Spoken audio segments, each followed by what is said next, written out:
I just finished Dispatch, and all I have to say is this game right here, yeah, this freaky ass one, this is what the streets were missing. If you were a gamer back in the prime Telltale era, you know the generational run these devs were on. Damn near the whole gaming community was in a chokehold waiting for these episodes to drop. But back then, you had to wait a whole month for each episode, not a week. The games were a hit. We were eating good back then. The devs were putting their all into these games, and honestly, life was good back then. That was until one day Telltale vanished. And Telltale just ended up shutting down. But now, several years later, we got some OGs from the old Telltale team stepping up and making their own studio. And now Adhoc is the new big dog on the block. They're literally out here selling crack to the community, and I love it. I'm ready to buy my bricks. Man, with Dispatch, it's so easy to fall in love with this game. But I'm not gonna lie, I underestimated it at first. I played the demo and I really messed with it. But I just thought there was no way you could hook people for 4 weeks with this. The gameplay just felt bare bones. There wasn't really much to do. It's just reading text on a screen and clicking a couple buttons. But you know, I really didn't want to lose faith because like I said, I love the game and I love the demo. Even with just clicking a couple buttons, hey, if League of Legends can do it, damn it, why can't Dispatch? But you see, with Adhoc, they brought something more to the game. They somehow crafted the perfect balance of simple gameplay, complex relations, and just funny world building all into a single game. They were really like Professor Utonium in that lab, just cooking it up.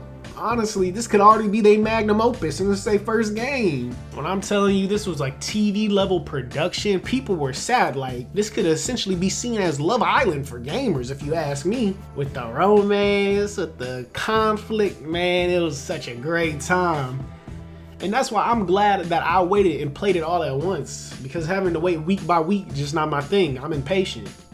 Only seeing 2 episodes at a time would have just set me off. And it's also cool just to see like that each character really has their own personality and distinct features.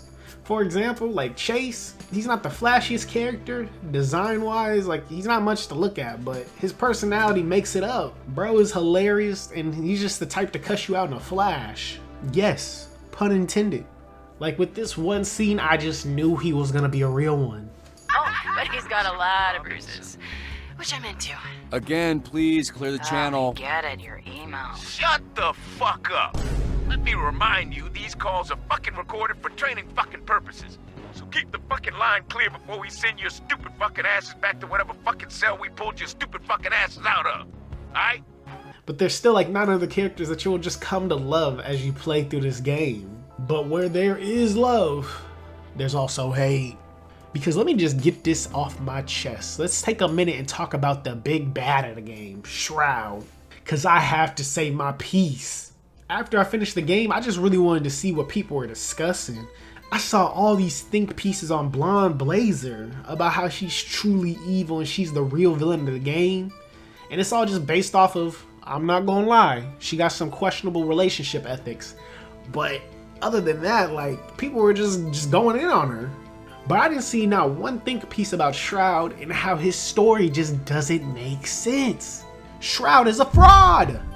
This man had 15 years to plan out his return while he was in prison. And within a couple of months of executing this plan, he gets bodied.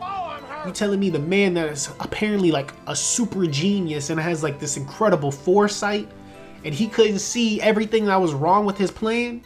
The thing he was after is something that he created. 15 years. And you're telling me this whole time he couldn't create the Astral Pulse that he built? I don't even want to talk about the fact that in the ending, when you give him both of the Astral Pulses, the real and the fake one, he can't even tell the difference between them. You telling me you built this, but you can't recognize your work from somebody else's?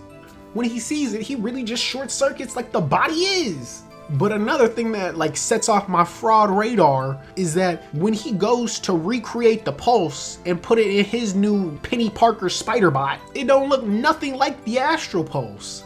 How come Royd, who just building this in a lab, is getting better results than the man who built the thing himself? Because Royd's version of the prototype looks actually similar to the Astral Pulse, but Shroud, on the other hand, that shit just looked like a coil. That's why I really and truly believe he did not create this Astral Pulse, and he's just been a fraud since day one. He's just been stealing things this whole time. Like in the comics, bro cannot win a fight to save his life. The only time he wins is when he's sneaking people. Which is very ironic because his whole villain origin story is about him getting sucker punched by Mecha Man Astral. And that's what really turns him into Shroud. But yet he's a super genius that can predict things, and he can't even win a fight against people with no superpowers. He's 0 and 2 with Mecha Mans. I could keep going on because just like Shroud's whole story just doesn't add up. This is why he's on permanent fraud watch until, I don't know, we get some answers in season 2. Cause somebody's gotta know the truth behind this. Like somebody calling his old team. I need all the Brave Brigade to come up front and stand because I got to put them all on trial. What was going on with that team? And I'm making the prosecution sweet talker because I bet my life that T-Rex will get them to fess up. Because something's up with these heroes too. The heroes in Dispatch, they just don't seem like heroes.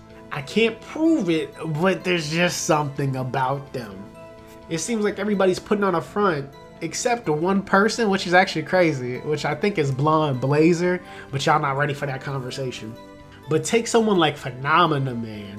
He was ready to end this dude's life just for honking at him. And he's supposed to be the poster boy for the SDN. Maybe he might be like Homelander secretly, who knows? I just know the heroes in this world seem iffy, like nobody's excluded, even Chase. But I don't know, maybe the scope is a little skewed because throughout the game, all we see is like 90% villains and ex-villains. But like the other 10% is just like the actual heroes we see. We don't get no information on them really. So hopefully maybe in the future seasons, we also get to see some more heroes that aren't weird or just having an ego trip. Either way, I'm excited to see where Adhoc takes this universe and just really flesh out the story some more.